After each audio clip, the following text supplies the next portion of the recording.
बिस्मिल्लाहिर्रहमानिर्रहीम। अस्सलाम वालेकुम। कैसे हैं सब लोग? दुआ है कि अल्लाह करे कि आप सभी लोग बहुत खैरियत से, और शुक्र है रब्बुल आलमीन का कि जी हम भी ठीक हैं अल्हम्दुलिल्लाह। हाँ जी, क्या हो रहा है आज? आधे लोग भाग जाएंगे क्योंकि मैं पका रही हूँ खिचड़ी, और ये है दूध वाली मूंग दाल की खिचड़ी। और इसके अलावा जनाब रूह अफ़ज़ा की एक रेसिपी बनेगी, रूह अफ़ज़ा ट्राइफल। तो ये दोनों चीज़ें आप सीखने वाले हैं। और इसके अलावा आप सभी लोग कॉल कर सकते हैं, जो दिल चाहता है बात कर सकते हैं, अपनी फरमाइशें भी दे सकते हैं, और सारी चीज़ें मुझ तक पहुंच जाएंगी। ठीक है जी। और बाकी ये है कि कोई क्वेश्चन आपके माइंड में है तो ज़रूर कीजिए, हेल्थ से रिलेटेड है या कोई भी चीज़ है उससे रिलेटेड है तो आप मुझसे सवाल कर सकते हैं, अलावा सैलाब के क्योंकि सैलाब के लिए मैं कुछ नहीं कर सकती हूँ, सिर्फ दुआ कर सकती हूँ। ठीक है, और वो मैं करती हूँ अल्हम्दुलिल्लाह, उठते बैठते करती हूँ, सबके लिए करती हूँ, ताकि सभी लोग, अल्लाह ताला सबको महफूज रखे और सबकी मुश्किल को आसान करे, आमीन। तो ये मैं कर सकती हूँ। तो बाकी आप मुझसे ऐसा सवाल पूछ सकते हैं जो हेल्थ से रिलेटेड है, फूड से रिलेटेड है, या जनरली कुछ है तो आप पूछ सकते हैं। चीज़ें क्या चाहिए होंगी दूध वाली मूंग दाल की खिचड़ी बनाने के लिए, तो वो आप सारी चीज़ें लिख लीजिए। यहाँ पर 1 से 2 दरमियाने साइज़ की प्याज ले लेंगे, ये रखी है मेरे पास। मैंने तो भाई 1 प्याज ले ली बड़े साइज़ की और वो चॉप कर ली है। इसके अलावा थोड़ी सी हमें अदरक चाहिए, तकरीबन 2 खाने के चमचे, और गरम मसाला है जिसमें ज़ीरा है, लौंगे हैं, साबुत काली मिर्चें हैं, तकरीबन 1-1.5 खाने का चमचा, सब मिला के। और दूध है 1 प्याली, 1 से सवा प्याली तक दूध ले लेंगे। इसके अलावा बाकी हम पानी डालेंगे, कुछ मक्खन इसमें इस्तेमाल करूँगी, बाकी हम कुकिंग ऑयल या घी का इस्तेमाल कर सकते हैं, और नमक है। इसके अलावा मूंग की दाल है। मूंग की दाल कौन सी होती है बहुत सारे लोगों को नहीं पता होता है, पीली वाली जो होती है वो मूंग की दाल होती है। अच्छा, हमने मूंग की दाल को क्या किया, धोया, भिगोया। अब आपको सभी को मालूम है सुबह को इतना वक्त तो होता नहीं है, तो इसको तकरीबन आधे पौने घंटे भिगो दिया था। भिगोने के बाद से ये उबल रही है। अच्छा, क्योंकि दाल को जब रॉ कंडीशन में थी तभी मुझे अंदाज़ा हो गया था कि ये दाल जो है ये ऐसे नहीं गलेगी, तो इसको उबाल लेते हैं। तो उबल रही है, और ये देखें भी मेरे हिसाब से ये दाल अभी भी नहीं गली है, और ईमान से नहीं गली, बिल्कुल सही मैंने कहा। तजर्बा जो है ना वो इंसान का उसको बता देता है। जब ये कच्ची थी तभी मुझे अंदाज़ा हो गया था कि ये बहुत टाइम लेगी, और ये पक रही है तकरीबन मेरे ख्याल आधा घंटा हुआ है पकते हुए। जिस तरह इसको गलना चाहिए ये गली हुई नहीं है। ठीक है, तो लेकिन मैं तो अपना काम करूँगी। अब दाल गले ना गले, थोड़ा सा कुकिंग ऑयल डालूँगी, घी में भी पका सकते हैं क्योंकि मैं मक्खन भी डालूंगी ना इसमें। अच्छा, खिचड़ी अच्छी चिकनी होनी चाहिए, नहीं तो खिचड़ी का मज़ा नहीं है भाई। पतली खिचड़ी भी बहुत अच्छी बनती है। खिचड़ी मैंने क्यों सोचा मैं आपको बताती हूँ। खिचड़ी पकाने के लिए पहली बात तो ये कि कंफर्ट फूड है, ये बहुत ही अच्छी रहती है सभी के लिए, चाहे आपको कोई प्रॉब्लम हो पेट की या ना हो। पेट की तकलीफ़ है, इनडाइजेशन है, कुछ भी है, तो उसमें लोग समझते हैं कि जी बस खिचड़ी उस वक्त खाई जाती है। खिचड़ी अगर आप रोज़ाना भी खाते हैं तो ये आपकी सेहत पे पॉजिटिव असर डालती है। बच्चों के लिए, बड़ों के लिए, बूढ़ों के लिए, सभी उम्र के लोगों के लिए, सेहतमंद के लिए, बीमार के लिए, सभी के लिए इंतहाई फ़ायदेमंद है। मूँग की दाल इंतहाई फ़ायदेमंद है। ठीक है जी, तो ये बहुत ही फ़ायदेमंद खिचड़ी। चलो जी, यहाँ पर हो गया कुकिंग ऑयल। ये जो प्याज चॉप करके रखी थी ये डालूंगी इसमें, हल्का सा इसको फ्राई करेंगे। भाई प्याज बड़े गहरे रंग की आ रही है। ये प्याज आप ऐसे खाएं, सलाद के तौर पे खाएं। अच्छा जी, अदरक, चॉप की हुई अदरक है। कभी मेरे स्टाइल में बना के देखें खिचड़ी। पतली खिचड़ी भी यकीन जाने इस कदर मज़े की होती है। सोंधापन होता है एक तो उसमें, दूसरे वो खाने में लाजवाब। गरम मसाला, ज़ीरा है, लौंगे, साबुत काली मिर्चें। और आप मेरे घर में अगर देगचा भर के भी बनाए ना तो ख़त्म हो जाएगी, इतना अच्छा उसका टेस्ट होता है। बिल्कुल क्रीमी होती है, एकदम क्रीमी। अच्छा, चीज़ें ना अगर सही से पकानी आ जाए तो कोई चीज़ भी बुरी नहीं होती। एक बार मुझसे किसी खातून ने कहा था फ़ोन पे कि प्रोग्राम में ही, जहाँ कहा था पता नहीं, बहुत साल पहले की बात है ये, तो उन्होंने कहा था कि यार सब्ज़ियाँ अच्छी नहीं पकती, बच्चे जो हैं वो शौक़ से नहीं खाते, घर वाले शौक़ से नहीं खाते। मैंने कहा पहली बात तो कि दिल से पकाया करो, सब्ज़ी को सुनते ही दिल उचाट हो जाता है पकाने से। और उसके अलावा उस वक्त मैंने ये बताया था कि सब्ज़ियों को फ्राई किया करें पहले, थोड़ा सा ऑयल डालें, उनको फ्राई करें, चाहे कोई सी भी आपकी सब्ज़ी है उसे फ्राई करके निकाल लें। उसके बाद मसाला बनाएं और जो फ्राई की हुई सब्ज़ी है उसको उसमें डालें, मिक्स करें, दम पे रखें। फिर देखो कैसी अच्छी नहीं पकती। अच्छा जी, यहाँ प्याज देख लीजिए आप। अब वो जामुनी रंग की प्याज है तो आपको डार्क डार्क नज़र आएगी, हल्की सी पिंक हुई है। अब मैं इसमें चावल डालूँ, दाल हमारी पक रही है, भी मैं दाल भी इसमें शामिल करूँगी। भाई आप रेशो ले सकते हैं, जो बेहतरीन रेशो समझा जाता है वो तो ये है कि भाई जितनी दाल उतने चावल, लेकिन बहुत सारे लोग चावल ज़्यादा रखते हैं, दाल ज़्यादा, बट डिपेंड्स। मैंने 1.25 प्याली चावल लिए हुए हैं और 1 प्याली दाल, यानी 250 ग्राम दाल है मेरे पास।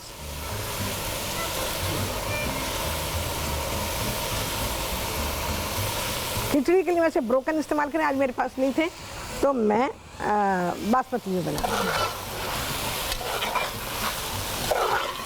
ओह, नमक पाएंगे जी ताकि मिक्स कर सकें।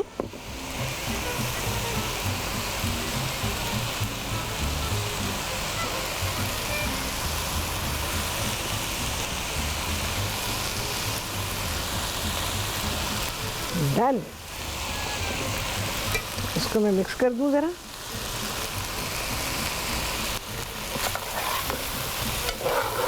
इसके बाद मैं इसमें ये जो दाल पक रही है इसकी पानी के साथ ही डाल दूँगी।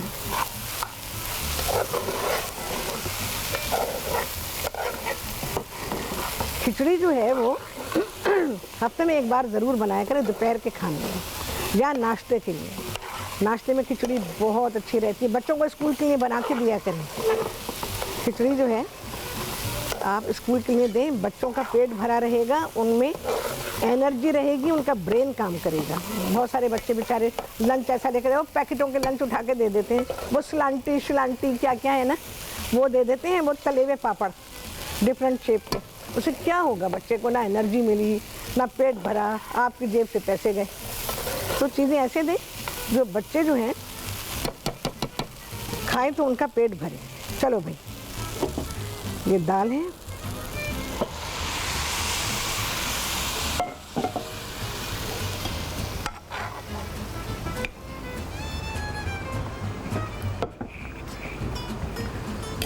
दूध डाल रही हूँ, 1 सवा प्याली दूध डाल दीजिए और जी पानी डालेंगे अब।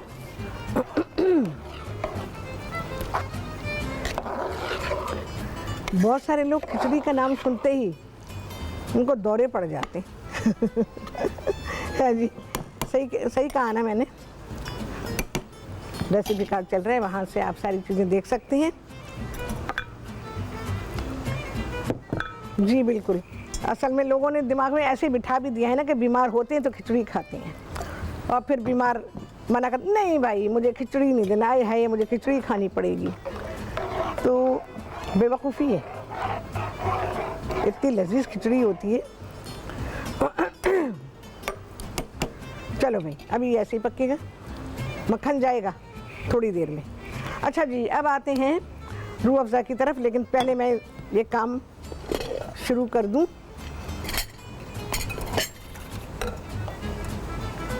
ये ज़रा सा कुछ, अच्छा मैं इसमें क्या करूँगी, दूध है ये तकरीबन तकरीबन 3 प्याली दूध है मेरे पास। कॉर्न स्टार्च है, ये मैं मिक्स करूँगी दूध में, और चीनी डाल के, चीनी अपने टेस्ट के हिसाब से भी डाल सकते हैं क्योंकि इसमें रूह अफ़ज़ा भी जाएगा, तो इसलिए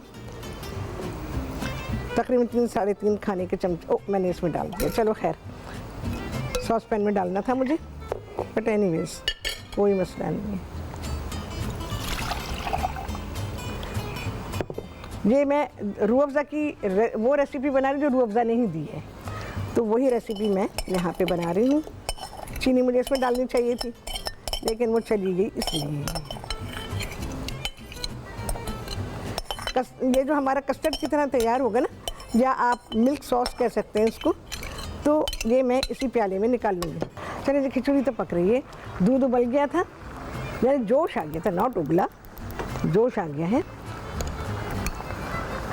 ये जो मैंने कॉर्नफ्लावर रखा हुआ था ये अब इसमें शामिल करूँगी, बिल्कुल वैसे ही जैसे कस्टर्ड बनाते हैं, कोई इसमें ऐसा नयापन नहीं है।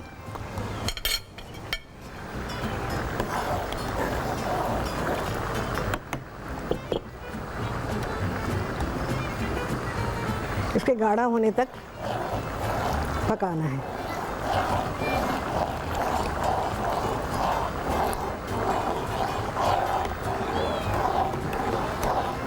आप लोगों को शायद, बहुत सारे लोगों को तो मेरी बड़ी चीज़ें याद है। आप लोगों को शायद याद हो कि मैंने सबसे पहले जब लबे शीरी सिखाया था तो मैंने मिल्क सॉस में इस तरह बनाना सिखाया था, और एक्चुअली ऐसे ही बनता है। फिर बाद में वो कस्टर्ड वस्टर्ड, वनीला कस्टर्ड, ये सब चीज़ें आ गई हैं। चलो जी, इसको जोश देंगे और ये ठंडा होना चाहिए। अभी तो पतला पतला लगेगा, लेकिन जब ठंडा हो जाता है तो बड़ी राइट कंसिस्टेंसी इसकी आ जाती है। बिल्कुल वही रूल है जो कस्टर्ड बनाने का है, कोई फ़र्क नहीं है। लेकिन मैं तो इसको अभी के अभी बना लूँगी। थोड़ा पतला लगेगा, लेकिन घर में जब आप बनाएंगे तो बिल्कुल ठंडा कर लीजिएगा इसको। तो इसको हम ज़रा चलाते रहेंगे, उसके बाद आपको पैगाम देंगे कि रूह अफ़ज़ा अपने प्रोडक्ट्स के बारे में क्या कहते हैं।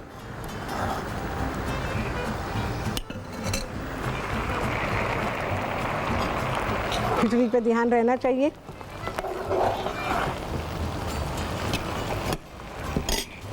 अच्छा जी, यहाँ पर ये पक रहा है और अब बात करते हैं रूह अफ़ज़ा क्या कहते हैं। रूह अफ़ज़ा कह रहे हैं कि अपना जो विनेगर है उनका, एप्पल साइडर विनेगर, उसके बारे में बात करते हैं। कहते हैं कि हमदर्द पाकिस्तान ने हाल ही में एप्पल साइडर विनेगर लॉन्च किया है।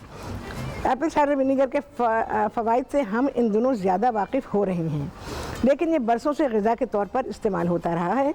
इसको सूप और सलाद ड्रेसिंग में भी इस्तेमाल किया जा सकता है। ठीक है जी, तो बिल्कुल इस्तेमाल करें एप्पल साइडर विनेगर, बेहतरीन, लाजवाब। चलो भाई, डन है। तो मैं क्या करूँगी,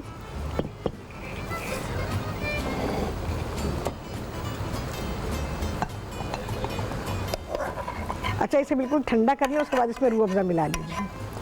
मैं अभी मिला रही हूँ और इसको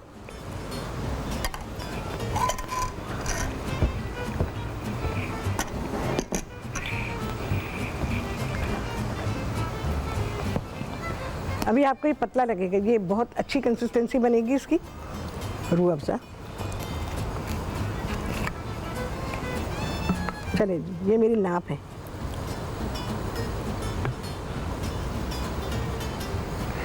हमने इसमें शुगर डाली है, आप वैसे मिठास चेक कर लीजिएगा अपने हिसाब से। अच्छा, ये जो ट्राइफल, इसमें कोई केक वगैरह इस्तेमाल नहीं हो रहा।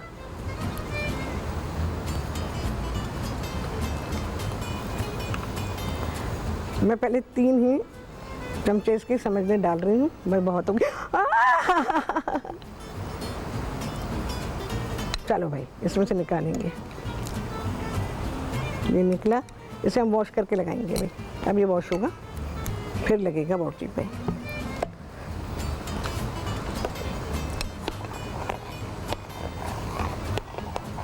इसको मिक्स किया और ठंडा किया। पहले डाल दें, बाद में डाल दें, जैसे आपका दिल चाहे डाल सकते हैं। रूह अफ़ज़ा इसमें जो हमने ये मिल्क सॉस तैयार किया है, इसमें रूह अफ़ज़ा आप ठंडा करके या गर्म हालत में, दोनों में डाल के, लेकिन ठंडा करेंगे बाद में। इस हालत के बाद आप इसको रेफ्रिजरेट करेंगे। कैसे करेंगे, पहले तो इसको रूम टेम्परेचर पे आने दें। ठीक है जी, जब ये रूम टेम्परेचर पे आ गया, आपने क्या करना है, पहले ही इस पर क्लिंग लगा दीजिएगा, और क्लिंग इससे टच होनी चाहिए। और रूम टेम्परेचर पे आ गया, क्लिंग लगाने के बाद फिर आप इसको रेफ्रिजरेट करेंगे अनटिल कि ये वेल चिल्ड हो जाए। उसके बाद फिर हम इससे ट्राइफल बनाएंगे भाई। चलो भाई, अभी बनाते हैं। अच्छा, मिक्स फ्रूट है, जो फ्रूट उन्होंने दिए भाई, हमने वही फ्रूट लिए हैं। फ्रूट इसमें है, केला है, अंगूर है, आम है, सेब है। जी, कुछ कहा मुझसे?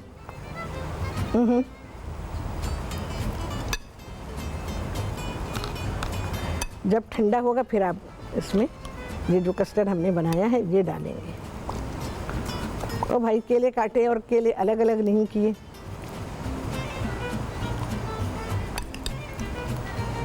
मैंने कहा अभी बना लेती हूँ, क्योंकि अच्छा मैं रायता भी सिखा रही हूँ आपको, मीठा रायता, जो कि खिचड़ी के साथ बहुत ही आला जाता है। हाँ जी, कुछ कहा था मुझसे आपने?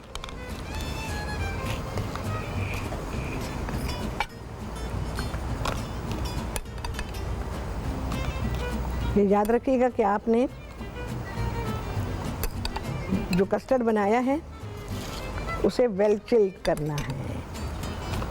ये जो मैं देती हूँ ना इस तरह से डिस्पोजेबल ग्लासेस में, ये बड़ी अच्छी सर्विंग होती है। एक आपने बना के रख दिया बेफिक्री बिल्कुल ही, ठीक है।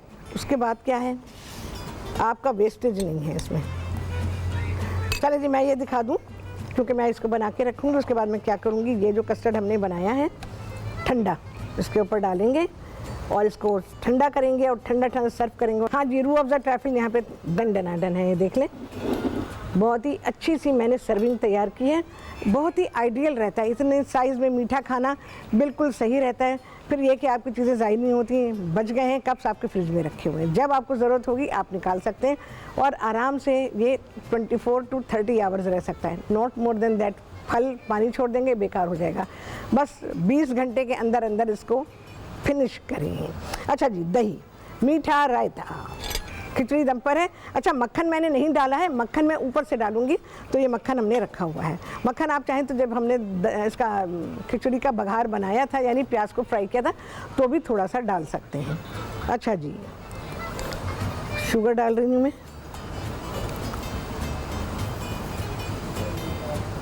खिचड़ी के साथ बहुत मज़े का लगता है भाई, साफ बात है।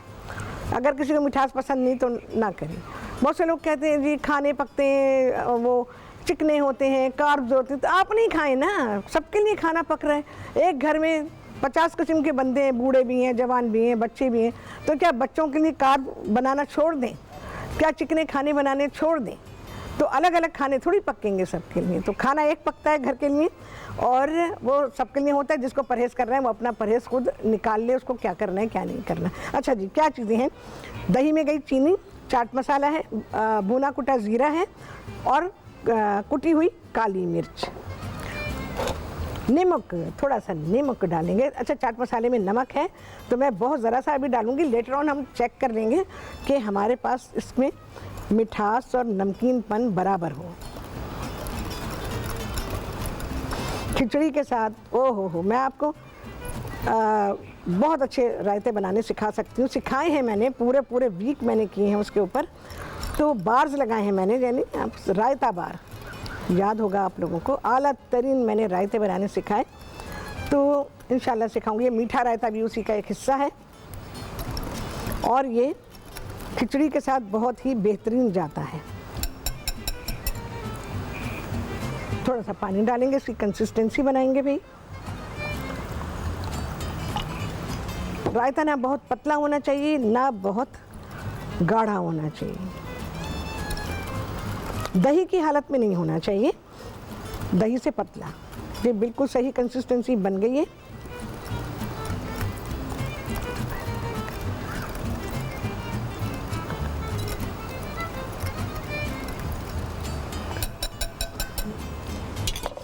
अच्छा जी, इसको टेस्ट करेंगे, इसको देखेंगे। उम्मीद है कि चीनी घुल गई होगी, नहीं घुली होगी तो वेट करना पड़ेगा। अच्छा क्या कहा उन्होंने? ओए होए, बस रास्ते में ईमान से। अच्छा जी, ज़ारत नारोवाल से पता चला ये है नारोवाल। आई गेस मैं भी सही नाम ले रही हूँ, यही है ना नाम? आहा, मैं असली पाकिस्तानी। तो उन्होंने शावरमा की फरमाइश की, तो शावरमा बस आने को है। अच्छा दूसरी, कल एक कॉल थी, आपने मुझे पाई के बारे में कहा था कि उनके पाई, वो जो पाई पकाती हैं गाय के पाए, तो उसका शोरबा गाढ़ा नहीं होता। हाँ, शगुफ्ता थी इस्लामाबाद से, उन्होंने कहा कि पाई का शोरबा गाढ़ा नहीं होता। पाई पक्का ही नहीं, तुम्हारे जो शोरबा गाढ़ा होगा। पाई जो है पकाओ उसे। मैंने निशानी बताई हुई है कि जब आप पाई पकाएंगे उसके ऊपर जो भी लगा होता है वो गोश्त नहीं होता, वो एक्चुअली कोलाजिन है, ठीक है ना, उससे लेस पैदा होता है, उससे गाढ़ापन आता है। ना वो पक्का ना वो गाढ़ा होगा। आपने इस हद तक पकाना है कि जब आप उसको ऐसे उठाएंगे ना, हड्डी से खुद ही अलग हो जाए। ऐसा होना चाहिए, इतना बेहतरीन पक्का हुआ। क्या पाए पकते हैं। और जब खाएं, आप तो खाने से पहले ही चेक करें, जब आपने शोरबा बनाया है डालें प्लेट में, उंगलियां लगाएं अपनी, थोड़ी देर रोकें, अंगूठे और उंगली के दरमियान चेक कर लें। अगर वो चिपक गई उंगलियां और घर वाले को बुलाना पड़ा, हाय मेरी उंगलियां अलग कर दो, पाए तैयार है। ये है इंडिकेशन, ठीक है। अब लोग क्या कहते हैं, नहीं थोड़ा कच्चा छोड़ दें। उन्होंने ज़िंदगी में पाए नहीं पकाए, उन्होंने खाए भी नहीं है। जिसने खाए होते हैं उसको अंदाज़ा होता है कि यार ये पक्का हुआ नहीं है। लोग कह देते हैं ना, मर्द कह देते हैं भाई ये सही पक्के हुए नहीं, टेस्ट नहीं निकला। अगर पाया गोश्त उसके साथ जुड़ा हुआ है, पाए नहीं पक्के, ठीक है। इतनी आला इंडिकेशन और आला तरीके से मैंने बता दिया, क्योंकि पढ़ाने का एक्सपीरियंस है, तो इस वजह से मैं आप लोगों को इस तरह समझाती हूँ कि आप कहें जैसे आप देख रहे हैं, आप विजुअलाइज करते हैं उसको, आप सिर्फ सुनते नहीं हैं, आप उसको विजुअलाइज करते हैं, देखते हैं। तो मैंने ऐसे लोगों को भी पकाते देखा, वो कहते हैं कि नहीं हमने तो 80% पका लिया, परसेंटेज ही नहीं उनको पता, हमने 90% पकाए पाए। अरे 100% पकाओ, जब उसका स्टॉक तैयार हो रहा है वहीं पर ही ये 100% पकेंगे उस जगह पे। उसके बाद दम पे पकेंगे, उससे ज़्यादा पकेंगे, मोर देन 100%, तब जाके पाए पकेंगे, ठीक है जी। आला लेक्चर दिया मैंने, अब इसकी टेस्टिंग नहीं, वापस अब चीनी देखनी है घुल गई है, क्योंकि मैंने तो टेस्ट नहीं किया, इतना टाइम मैंने दे दिया। Break break